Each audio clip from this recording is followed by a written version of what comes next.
Ladies and gentlemen, welcome back to another episode of the Cryptonews Weekly Roundup. Your host here, Matt Zahab, alongside Rachel Wolfson. Rachel, great to see you again. Looks like you have a lovely background wherever you are. I'm quite jealous. But to get things started, how are you doing this lovely morning?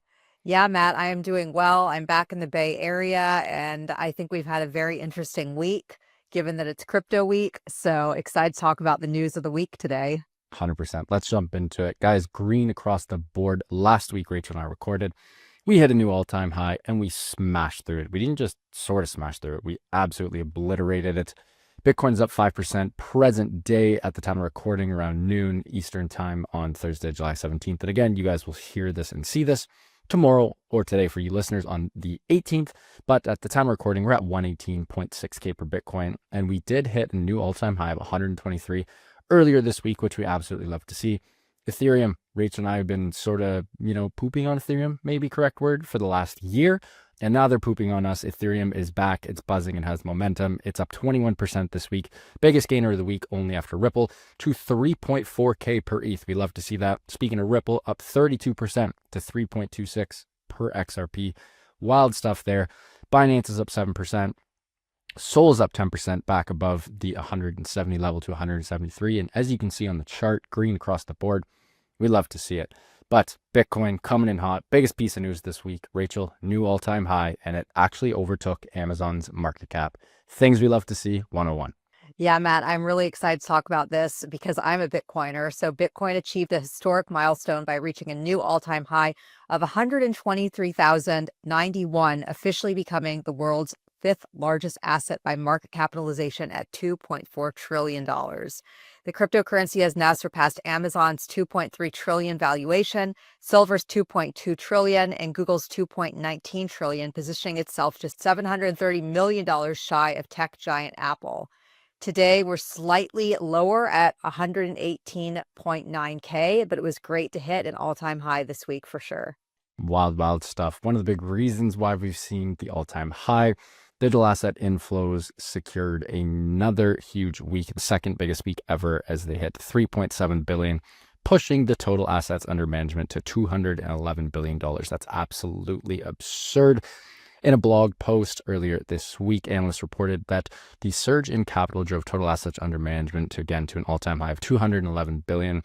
Another really good stat here is that the trading activity also intensified, with ETP volumes reaching $29 billion, double the year's weekly average. So TradFi and Wall Street institutions are very keen to gobble up some crypto, and they are doing so via ETPs and corporate treasury co's.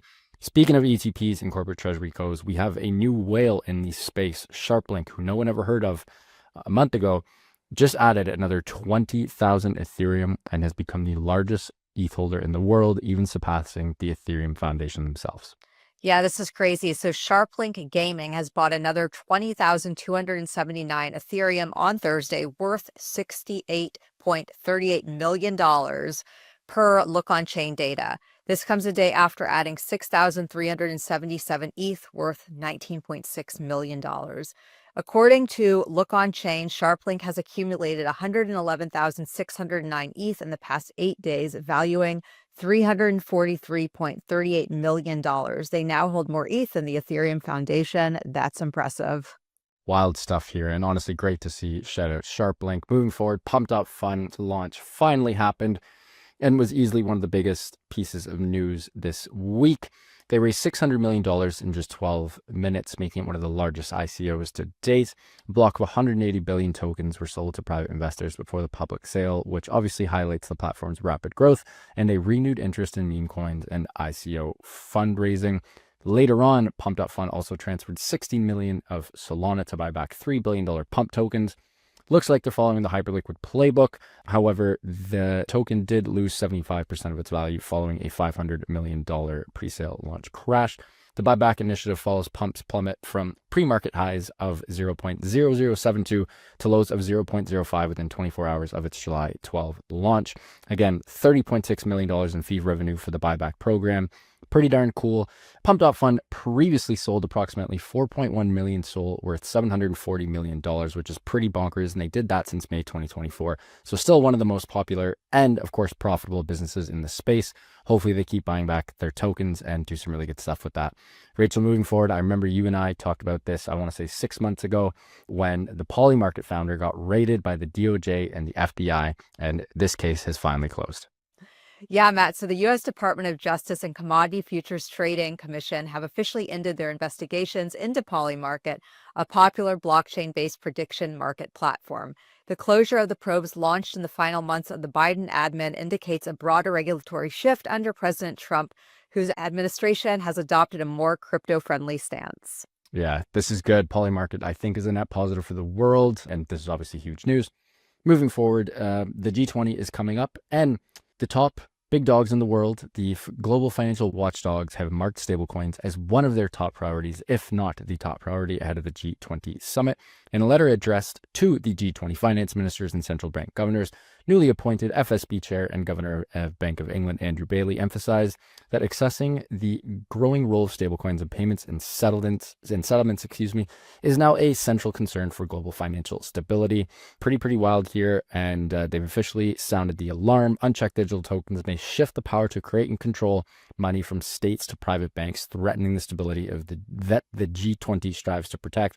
This is about as classic as it gets. Of course, it threatens their power. And if my feet were in their shoes, I probably wouldn't want this either. But for the people and for commerce, can't beat stablecoins. Moving forward, Crypto Week, sort of the first part of Crypto Week. We had a pretty wild piece of news that came out yesterday.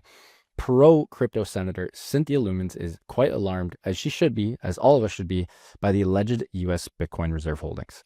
Yeah, Matt, so let's talk about it. So Senator Cynthia Lummis is speaking out amid emerging reports that the U.S. may not hold as much in its Bitcoin reserve as believed. Earlier this year, White House AI and crypto star David Sachs estimated that the U.S. government held around 200,000 Bitcoin, although no formal audit on the cryptocurrency had been completed. Following this news, crypto-friendly Senator Cynthia Lummis openly expressed her shock over the claims. She stated, "I'm alarmed by reports that the U.S. has sold off over 80% of its Bitcoin reserves, leaving just 29,000 coins. If true, this is a total strategic blunder and sets the U.S. back in the Bitcoin race." The White House has yet to publicly comment on this matter. That is crazy stuff. Well said, Rachel. That is pretty bananas, and what a fumble by the US gov. So much Bitcoin could have been worth so much money. I saw that the country of Bulgaria did the same thing. Guys, do not sell your Bitcoin. It's Bitcoin. It's digital gold. Don't do it. Anyways, back to the show. Crypto legislation stalled earlier this week during Crypto Week with a high-stakes showdown on Capitol Hill. Earlier this week on July 14th, which was Monday, a procedural vote saw 196 US lawmakers in favor of advancing the pieces of digital asset legislation, with 223 against the move. This was not good, and it was very unclear how the U.S. lawmakers would move forward after the shocking vote. President Donald Trump called on Republican lawmakers to pass the bill and even asked Democratic lawmakers to pass the bill as well. Fast forward to yesterday, and it finally passed. The Genius Act, the Anti-CBDC Act, and Clarity Act passed procedural vote in Congress. The vote passed 215 to 211, which was quite close. And this was yesterday on July 16th. Stablecoin bill, Digital Asset Market Clarity Act, and the Anti-CBDC bill, absolutely huge. This was a massive unexpected win, as 24 hours previous, it was looking not good. We love to see this. And again, Crypto Week isn't finished, and supposedly we have some more spicy news coming out, which we will cover next week. Last piece of news on the week, Rachel, XRP, again, parabolic run up. Still don't know how, still don't know why. Don't know anyone who actually uses it, and they're in the news again, and they're absolutely running. Yeah, Matt. Well, I definitely know some XRP holders, so this is exciting news for them. XRP has gone up by 11% in the past 24 hours and has broken through the $3 barrier, which favors a bullish XRP price prediction. This rally seems to have been ignited by the approval of the first ETF linked to this token in the US. The ProShares Ultra XRP ETF will hit the trading floor today soon, once the American session opens, so we'll see about that. This vehicle provides leverage exposure to the native asset of the Ripple network. It will seek to produce 2 times in the daily performance of XRP. It will achieve this by investing in derivatives like futures and options.